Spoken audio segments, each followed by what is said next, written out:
Hey, my friend, this is Joe Bakhmoutski. I'm the author of Simplify Cancer, Man's Guide to Dealing with the Everyday Reality of Cancer. I want to welcome you to our last challenge number 4. How do I deal with uncertainty and waiting? I want to thank you for being here, for taking your time to go through this course, to go through the book, and to really get in the book in the first place, because this shows your commitment to yourself, to making your life easier, to making your life better by getting the advice of someone who's been down that road before, someone who wants to help you, which is me. That's why I'm here. That's my whole purpose, because I know what it's like, and that's why I'm here to help. And here we are talking about the 4 key challenges that all of us men must overcome when we're dealing with cancer. I hope you've been going through this in this order, because that's how I designed it, to really build on top of each other. So we started with challenge number 1. Why me? About overcoming the shock of the diagnosis. Then we had challenge number 2, which is what now? Which is how to prepare yourself and deal with treatment in the best possible way. Then challenge number 3, who's going to be there for me through cancer? And that is all about getting the support that you want from people in your life, so that you end up getting the support that you need on your terms. And now we're up to challenge number 4, dealing with uncertainty and waiting. Because the thing is, no one prepares you for the mind games that come with cancer. Right? You get this one pain or ache that you might have not even paid attention to in a normal life, but it just triggers you off and sets you on down the spiral of doom, right? It's like you get this headache, and maybe you would have made nothing of it in a normal world, but now you think, hey, hold on a second, what if this is cancer? What if this tumor that's spread to my brain, and does this mean that I'm gonna die and this treatment isn't working? You just start completely freaking out, and that's what happens. That's what happens to all of us, right?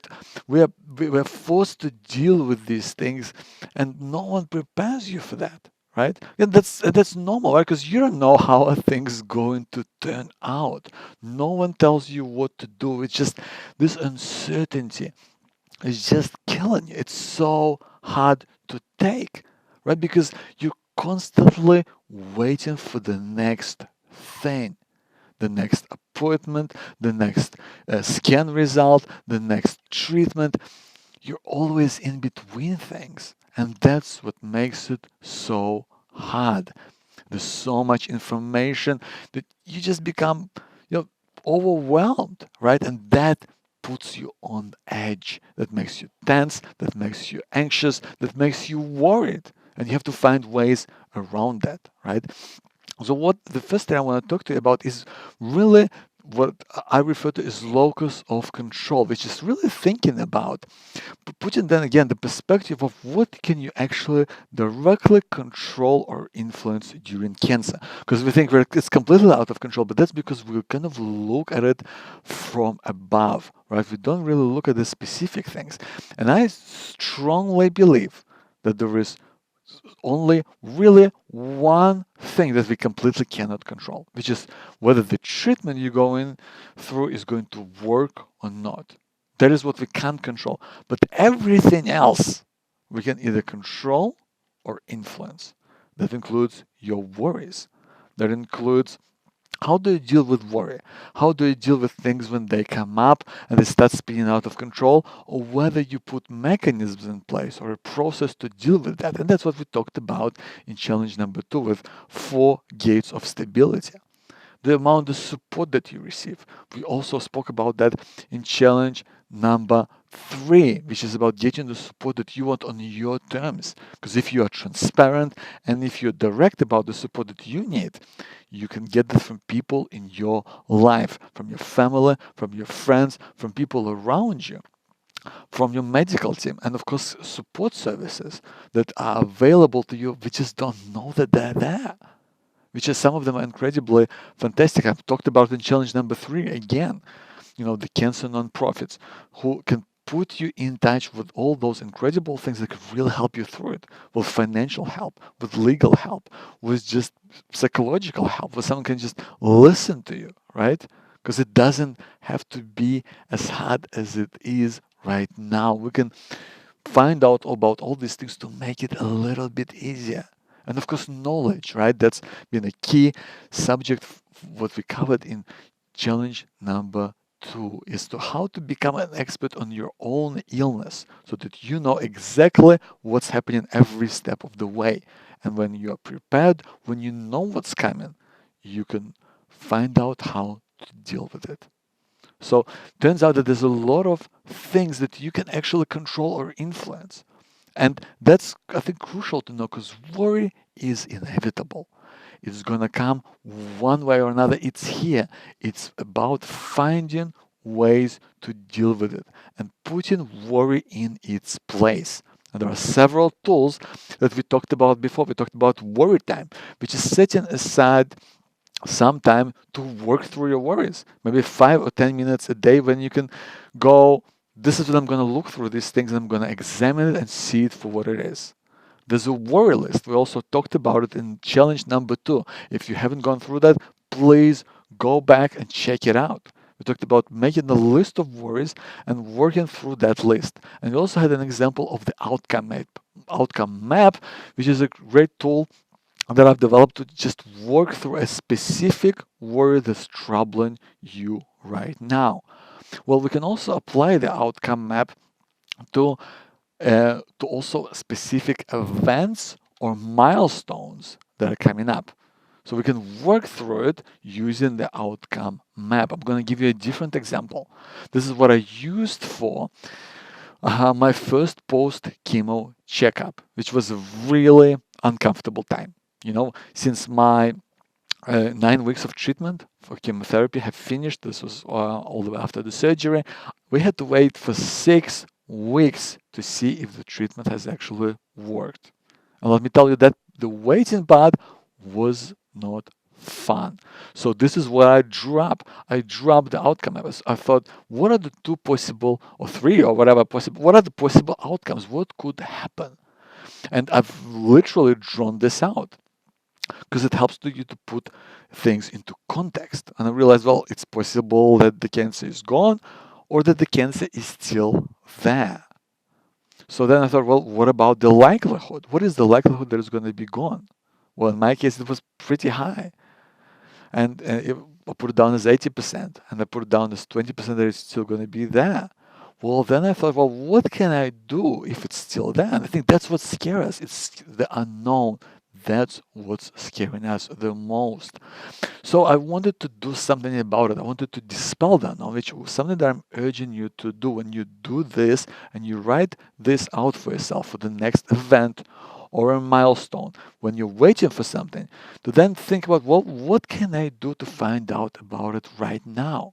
Can I check in with my specialist to find out about further treatment options? How can I read up on side effects, on the probabilities and timelines? And that's why, going to an online forum, and we talked about using that in challenge number 2 as well, or how to use that to really check in with people who've been through it and get their experience. So how can we find out what are the next possible options if things don't go to plan? Well, in my case, I found out there was all these different things that we could do afterwards, because there's almost always, in almost any situation, there is another possibility. There's another option. There's another thing to explore. And when you find out about it, whatever the case might be, whatever the probabilities are, some of those probabilities don't mean much, because anything can happen.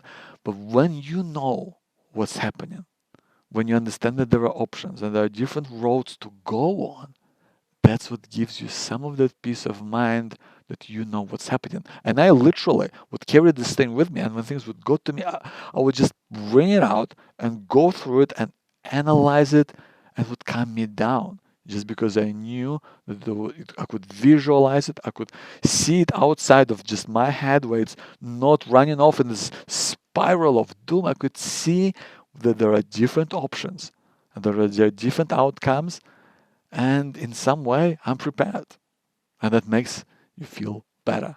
I can strongly recommend it to you, my friend. Because there are definitely paths you may never have considered just yet because you simply don't know about it. That's how we are. You don't know what you don't know, and this is a new world, right? Cancer treatment is a world that is new for us. We know nothing about it.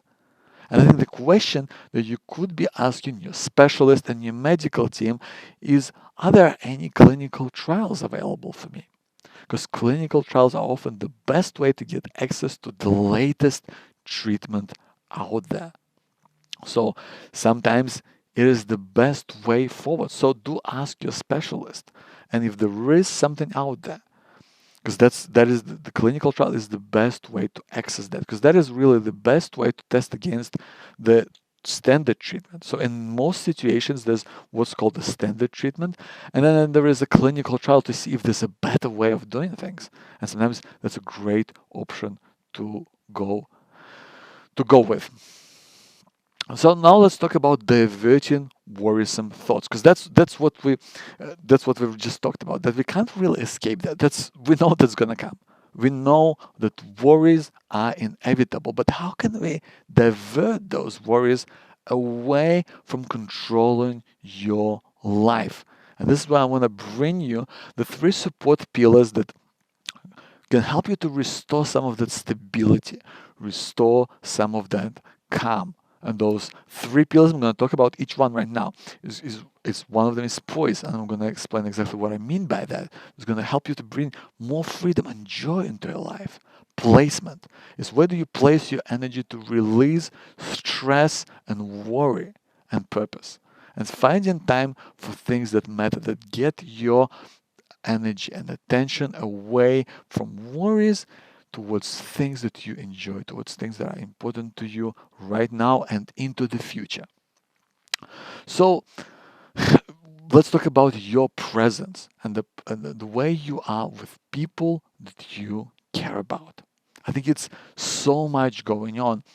And it's just so scary. You don't know how things are going to turn out. And sometimes that means that we just kind of shut in, you know, we start to get stuck in our head and not really being with people. You kind of with someone, but you're really thinking about something else, and you're thinking about what you're gonna do tomorrow and what is, and how my test results are gonna work out. You're like in a million different places at the same time, and the way you really want it to be is to be really focused and really present and really in it with the person, because they're just gonna make things so much better for you, right? Because I call this feeling poise, right? And the way that I call that is it's your presence, it's how you carry yourself, and it's really crucial, because the way you feel around others is how others are going to feel around you. So it goes both ways. It makes you feel better, but it also makes other people feel better. Because if you're present, if you're there, if you're not distracted, if you're listening, right, then you are in a point in your life where people want to be around you even more. They want to be there with you. They want to be beside you. They want to be around you because you're not negative. You are being there with them and you're not distracted. And that means so much, especially in our fragmented world where we just disperse ourselves, disperse our attention, disperse our time around all these different things that are just distractions. They're not real. So the way I kind of really stumbled upon this is, there was this one time, this is a photo of me and my son when I was going through chemotherapy. My hair started falling out, and I was just sitting there one day, and I was thinking, well, how would my son remember me? How would he see me? And then I really thought about, well, first of all, how do I want him to remember me? How do I want him to see me? What sort of person do I want to be? Do I want him to remember me as someone who is strong, or someone who is, good at making decisions, or someone who is really driven and motivated? Or do I want him to see me as someone who's always in control of the situation?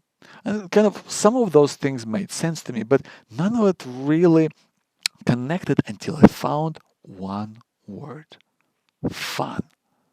I want him to remember the good times. I want him to remember us goofing around. I want it to just be fun and exciting and interesting. And when I thought about that, I thought that this is the one thing that I really want to carry through our relationship. And when I started to consciously think about it, it completely changed the dynamic of our relationship. Because when I saw him, I thought, fun, that's what we want. And I would start chasing him around the house, or we'd have a pillow fight, or I would make up some crazy story about a dragon and a dolphin who want to be friends. And it completely changed our dynamic, the dynamic of our relationship. Because on one hand, he started to look forward so much more to spending time with me because, we would just goof around and have a great time. But it also changed things for me because I was just so focused on being with him and so present. I wasn't thinking about, what's going to happen, during my appointment with the oncologist tomorrow. I wasn't thinking, well, how is this scan result going to go? I was just there. I was just present. I was just with him. It was just so much more fun. And this is again another photo of, just me being still with him, even when I was in the hospital, just trying to have fun as much as I could. And I'm not saying that you should have, you should have fun. Just focus on having fun with the kids or doing whatever that is. It's all about picking up the one quality of how you want this person to see you, right? Which is what I call selective memory. And I would just really pick out the three key people in your life that you care about the most and have a think about, well, how do you want them to see you? So, and then you write down this person's name and you write one defining quality that kind of sums it up. And it just becomes like one keyword that triggers for you to show the side of yourself that you really want to bring forward and shine the most. That's what carries you onwards. That's when this selective memory becomes so powerful. And when you do that with 2 or 3 or 4 people in your life, at first you kind of pay attention to it and you really dial into it and make an effort. But after a little while, it just becomes automatic. You just start doing it on autopilot. You're not thinking about it. And that not only transforms your relationships with those people, but it transforms how you are around them. Because you're no longer about thinking about something else. You're not distracted. You're there. You're present. You're in the moment. And you've just made it happen. You have a different poise, a different way of carrying yourself. And that is transformative. People will see you in a different way, and you're going to feel completely different. It's going to be a completely different experience. And it's going to help you to bring some of that stability and calm when you are around other people. Because, like I said, you're immersed in the moment. You're just there. You're in the direct experience. You're not distracted, right? But still, no matter what you do, sometimes you get that tension and stress, and they build up in your body, and it's hard, right? Because we talked about it, the worries that are inevitable, they are gonna come, and that stuff is gonna build up inside you. So how do we get rid of it? And this is what placement is all about. Is where do we place that energy for immediate release? And I've tried everything, my friend. I've tried all the de-stressing approaches that I could think of. I've tried mindfulness, I've tried yoga, I've tried all of those things. And you know what? Nothing worked. Because in that moment when I was doing it, I felt relaxed. But at the same time, at the back of my head, in my mind, there were still worries, there were still things that could get me worked up, that would get me just stressed, like I couldn't stop thinking about it. So, what is the way to release that tension? I've stumbled upon a revelation. What I've discovered, my friend, is that relief from tension comes from intense focus, not from relaxation. Both physical and mental focus. When you do that, that's when the tension is released from your body, it's released from your mind. And the best way to do it, I think, is to release this energy through movement. That could be sport, that could be exercise, that could be walking if that's all you can do right now. But that is a critical thing. This is when a specialist can help, and I can highly recommend it to you. This is something that has helped me a huge deal. An exercise physiologist is someone who is prescribes exercises. This is my exercise physiologist, Kate. She's fantastic, and that's what happened. She gave me a set of exercises to start off with that was suited towards me and what I wanted to be. So some of these folks are specialized to work with people who go through cancer or are recovering from cancer treatment. So they can give you wherever you're at, they can give you enough exercise or enough movement to just push you a little bit further without pushing you too far. So that's really important that they can really help you. We got a professional who's been trained to do this stuff that can really help you along. Or oncology dietitian can help. These are my fantastic dietitians. I love them. They've been on my Simplify Cancer podcast. Check it out. I'll put all the links to them as well. And they do online consultations. And I recommend them because it's fantastic, right? Because again, they used to working with people who are going through cancer treatment or who have already been through cancer treatment. And eating the right foods can also give you that energy and give you that release from some of the stress and tension because it makes things easier on your body, right? And these are people who are qualified and experienced with helping you on that journey. You know, for me, I'm I'm a chess guy. I grew up with chess. I've been so I've been been tremendously lucky to have a great coach back in Ukraine where I'm from. And I can tell you that nothing is as good for sharp mental focus as playing chess because you're thinking strategically. You're thinking about what am I trying to achieve here.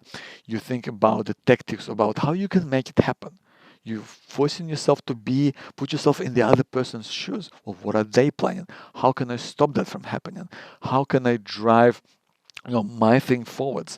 So again, I could highly recommend chess. For you can play it online, you can play it in person. So it's a great way to keep you mentally sharp and mentally focused. Give it a go. You might really like it. So that's what placement is all about. Like I said, it's relief from tension that comes from intense focus, not from relaxation. So it's about finding something that works for you, right? Because we're all different. There's some people enjoy different sport. I know different folks who've been through cancer. Some of them like soccer. Some of them like kickboxing. Some of them like rowing. Whatever it is you're into, choose that. And if the only thing that you can do is walking, do that as well. My oncologist recommended me to take a walk every night. And no matter how crappy I felt, no matter how down I was from treatment, I would do that. I would drag myself out and I would go for like a 10-minute walk. And you know what? It made me feel better. So I can highly recommend it to you and get professionals to help you out on this journey. Like I said, exercise specialists. You've got oncology dietitians. So these are the folks that can really help you along because not only do they know about this stuff, some of them are, know how to work with folks who have cancer or have been through cancer before, so they can help you along. You know what? And I want to go a bit deeper right now. A third part to restoring some stability and calm. And that is talking about the bigger picture, and the meaning of life. And I've really thought about this a lot. And I think that meaning of life comes down to having a purpose. having a clear purpose that drives you onwards. And when it comes to purpose, you're not born with purpose. You choose your purpose. You choose it, and the act of choosing is very powerful, right? And one way or another, whatever you choose, the choice has to do with other people. In one way or another, it has to do with other people. And for me, the best way to work it out was when I asked myself this question. If this was my last day on earth, what would I do now? And that's a really a clarifying question because it really throws things up in there and you go, well, what is important to me? What is important to me right now? Where do I want to be in life? Right? And it can really change the focus of what you're doing today. And it can change that focus whenever you choose. If when you ask yourself this question, if this was my last day on earth, what would I do right now? Because it's all about being a part of something that is bigger than you, that is going to create legacy, your legacy in the world. Because you want to be doing something that has the power to make you happy, to make you fulfilled, because it aligns with your core values. You choose what that is. You choose your own purpose, right? And I would like to think of it as those three P's of purpose, right? The first is projects. It's one of things. Well, what can you do to feel that you are contributing to your family, your friends, people who you care about, things that you enjoy doing, things that you love getting stuck in. It's gotta be personal. Projects are typically those one-off things where you can feel you can make a difference. Maybe you're gonna renovate a part of your house. Maybe you're gonna go out and travel to South America. Whatever that is for you, it's a one-off thing that you do that can take a certain amount of time that you can bring to life, and that becomes your legacy in one way or another. Then there is your passions, the things that you do continually, and these things could be when you're contributing to a cause that you care about. Maybe you're volunteering for something that already exists. Maybe you're doing something that you've always wanted to do but never had the time for. Maybe it's writing a book. Maybe it's going out to travel. Maybe it's going out to volunteer. Maybe it's time for a hobby, or some sort of interest. Maybe you've never really find the time for it, or maybe you set it aside. Well, now is the time to come back, right? Because this whole cancer thing, my friends, proven to you and me one thing is that we can't put off things for later, because they may never be later, and that's true with or without cancer. The time to do things is right now. And the other part of purpose is your people, right? It comes down to your family, your friends, or people who've gone through an experience just like yours, right? Well, like with Simplify Cancer, it helped me a great deal in my own time to start the Simplify Cancer podcast and now to do the book, right? Because I'm sharing the things that helped me along the way. Because I wish that someone wrote a book like this. And that's what I'm sharing with you here, right? I'm sharing the book, I'm sharing the online course, I'm sharing the audio book, I'm sharing all these tools that I've created that I've used myself, that I wish were there, because they're helping to someone just like me. And that's powerful. And I'm sure you've got things like that in your life that you want to bring forward that are your purpose, that make you fulfilled, that make you happy, that make you feel joy, and make you feel like you're in control of your own life. Because that's what it's all about, right? It's about having some stability, some calm in the sea of uncertainty. Right? That's what we talk about poise, the way you carry yourself, and how that gives you more freedom and joy to do things you love. Placement is how you place your energy to really release stress and tension and worry from your body, from your mind, and out into the world. And then purpose. It's finding time for things that you're passionate about, things that really matter to you on a deep personal level.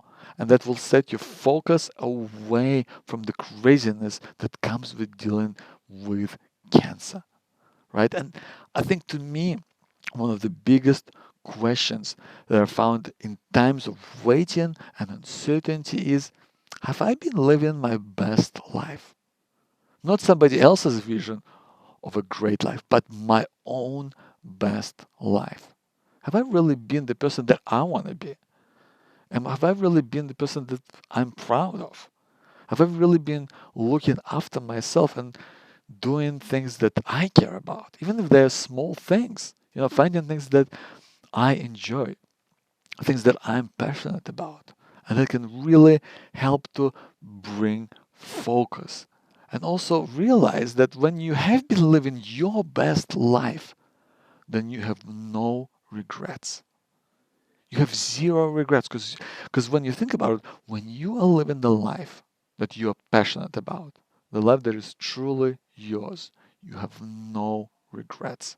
You're focused, you're in the moment, and you're doing the things that you are supposed to do.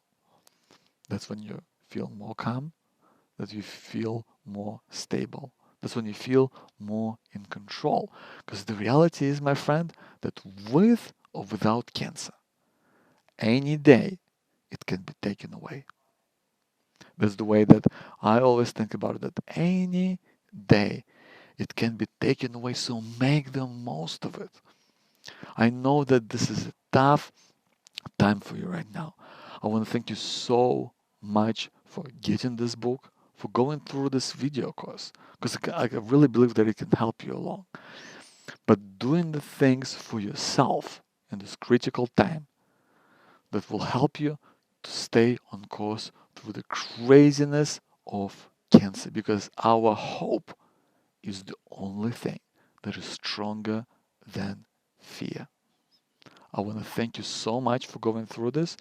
This has been the end of challenge number 4. How do I deal with fear and uncertainty? I want to thank you for being here. I want to thank you for getting the book. I'd love to hear from you. I'd love to hear how you're going. Send me an email. My email is joe@simplifycancer.com. That's joe@simplifycancer.com. Thank you for being here. I'll talk to you soon.